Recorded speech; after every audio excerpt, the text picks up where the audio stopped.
Sorotan selanjutnya, saudara, YouTuber Dimas Firdaus alias Resbob diperiksa Direktorat Siber Polda Jawa Barat terkait dengan laporan ujaran kebencian soal SARA di media sosial. Polisi mendalami dua rekan Resbob yang membantu saat live streaming.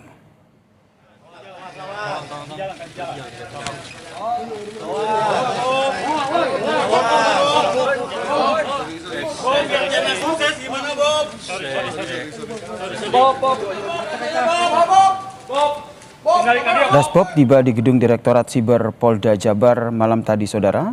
Polisi menjelaskan Resbob sempat kabur dan pengejaran pelaku pun dilakukan sejak hari Jumat setelah adanya laporan ujaran kebencian terkait dengan SARA. Selama pelarian, pelaku Resbob sempat berpindah tempat untuk bersembunyi, mulai dari Surabaya, Surakarta hingga akhirnya ditangkap di Semarang, Jawa Tengah. Resbob dilaporkan oleh supporter Persib Bandung, yakni Persib Viking Club dan juga Aliansi Sunda Ngahiji ke Mapolda Jabar.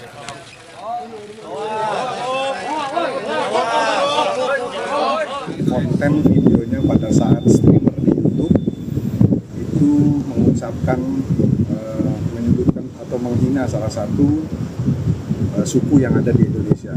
Kita periksa, masih kita dalami, karena dalam pembuatan video itu tidak dilakukan sendiri. Jadi ada 3 orang, ada 2 orang yang membantu ya. Ada 2 orang yang membantu, masih kita dalami. Mana yang 2 itu 6 tahun. 6 tahun.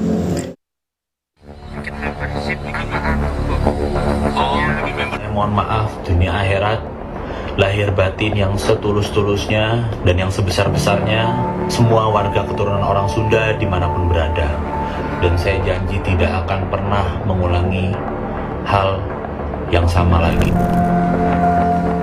4 hari kabur ke sejumlah kota, YouTuber Muhammad Dimas Firdaus alias Resbob ditangkap polisi di Semarang, Jawa Tengah, Senin kemarin. Ucapan Resbob yang diduga sebagai ujaran kebencian berkaitan dengan SARA disambut pelaporan ke polisi. Kasus yang bermula dari video siaran langsung di salah satu akun media sosial. Kasus dugaan ujaran kebencian itu telah memunculkan sorotan publik di media sosial. Resbob terancam penjara 6 tahun sesuai pasal 28 ayat 2 Undang-Undang Nomor 1 Tahun 2024 tentang informasi dan transaksi elektronik. Kini Resbob tengah diperiksa sebagai tersangka. Dan tersangka sudah kita tetapkan sejak hari Sabtu kemarin ya. Dengan kesulitan kami mendapatkan informasi ini, kami juga melakukan penyidikan dari saksi-saksi dan kita langsung tetapkan dia sebagai tersangka karena sudah memenuhi unsur pasal dan sebagainya. Ini terkait dengan ujaran kebencian di mana bunyi pasal 45 ayat 2 ini bahwa Undang-Undang Informasi dan Transaksi Elektronik mengatur pidana bagi penyebar konten elektronik yang berisi hasutan kebencian atau permusuhan terhadap kelompok tertentu berdasarkan SARA. YouTuber Resbob sempat mengutarakan permintaan maaf atas perbuatannya yang menyinggung masyarakat. Resbob mengaku menyesali perbuatannya dan berjanji tidak akan mengulanginya kembali. Untuk masyarakat Sunda khususnya yang telah saya buat gaduh dan saya menyesali perbuatan saya tidak akan mengulanginya kembali. Warga Sunda maafin saya menyesali perbuatan saya. Baik. Bak jatuh tertimpa tangga. Resbob juga dijatuhi sanksi oleh kampusnya. Universitas Wijaya Kusuma Surabaya mencabut status kemahasiswaan atau drop out. Rektor Universitas Wijaya Kusuma Surabaya memutuskan untuk menjatuhkan sanksi kepada Muhammad Dimas Firdaus Putra Nasihan berupa pencabutan status sebagai mahasiswa Universitas Wijaya Kusuma Surabaya atau DO. Resbob dilaporkan usai mengeluarkan kata-kata yang mengandung kebencian terkait SARA. Ucapannya juga mendapat kecaman dari sejumlah kelompok. Tim Liputan, Kompas TV. Lalu bagaimana jerat pidana ujaran kebencian dalam kasus YouTuber Resbob ini? Kita bahas bersama mantan Kabairskrim Polri, Susno Duaji. Pak Susno, selamat petang. Selamat petang Mbak Cindy, selamat petang para pemirsa sekalian. Pak Susno, kalau kasusnya ini adalah ujaran kebencian dan dijerat pakai pasal dari Undang-Undang ITE. Sebenarnya apa yang perlu diperhatikan oleh polisi ketika mendalami hal ini? Pertama kita ucapkan selamat kepada Polri, ya Polda Jawa Barat yang telah berhasil mengungkap dan menangkap tersangkanya, ya. Jadi tepat sekali apa yang dilakukan. Ini dikenakan Undang-Undang ITE dan pasalnya adalah 45 ya, tentang penyebaran, ujaran kebencian, permusuhan terhadap dan seterusnya ya, terhadap suatu kelompok.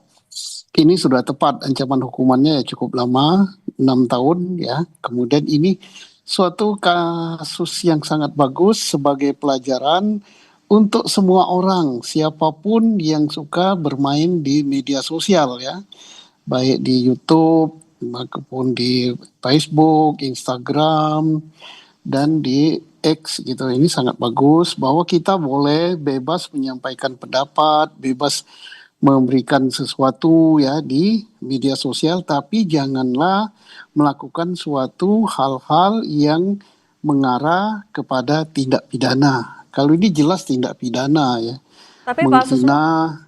kalau ngelihat dari pasalnya sendiri, ini sudah tepatkah sanksi yang bukan sanksi, tapi pasalnya itu sudah tepat atau belum? Atau mungkin jangan-jangan ada pasal lain sebenarnya masih bisa disangkakan juga? Untuk sementara sudah tepat, karena kan untuk penangkapan, dasar penangkapan dulu, kemudian dasar penahanan, bahwa ancaman hukumannya lebih dari 4 tahun gitu kan.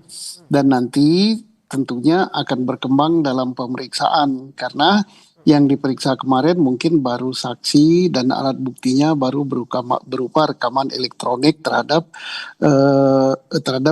posting yang bersangkutan. Nah nantinya setelah dia diperiksa langsung disidik gitu di berita acara, saya yakin akan bisa bertambah lagi pasalnya gitu. Apa dalam konteks kasus ini Pak Susno, apa yang bisa memberatkan dan meringankan tersangka?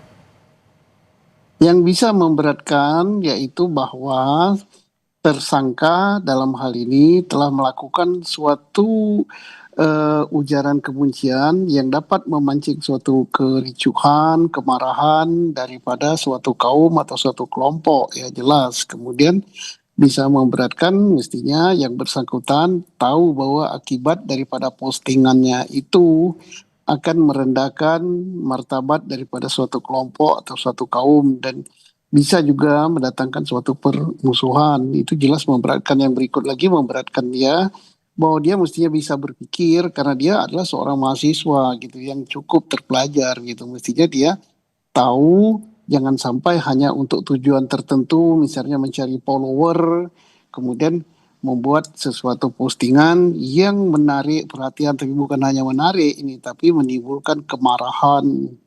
Ya.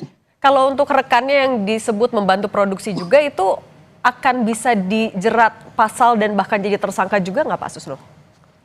Bisa saja, kalau setelah diperiksa daripada tersangka, kita lihat peran daripada yang membantu apa, apakah turut serta atau membantu atau apa, nanti akan terungkap dari hasil pemeriksaan tersangka ini gitu. Sejauh mana peran yang memberikan bantuan gitu. Dan ancaman hukuman yang bisa dijatuhkan apabila memang bantuan itu signifikan diberikan bisa apa saja Pak? Ya ancamannya sama dengan orang yang melakukan tapi dikurangi sepertiganya gitu. Oke, berarti bisa sama-sama Undang-Undang ITE. Nah kemudian juga Pak Susno, apa yang tidak boleh luput juga? Ini kan yang memberatkannya termasuk juga kan sempat kabur, itu juga pasti akan bisa memberatkan. Dan permintaan maaf juga tidak akan bisa menjadi keringanan juga ya Pak Susno?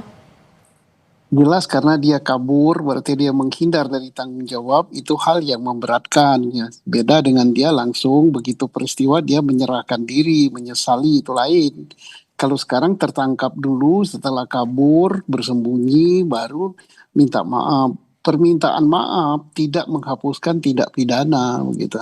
Oke, Pak Susno Duaji, mantan Kabariskim Polri, terima kasih sudah berbagi bersama kami di Kompas Petang. Sehat selalu Pak Susno. Terima kasih.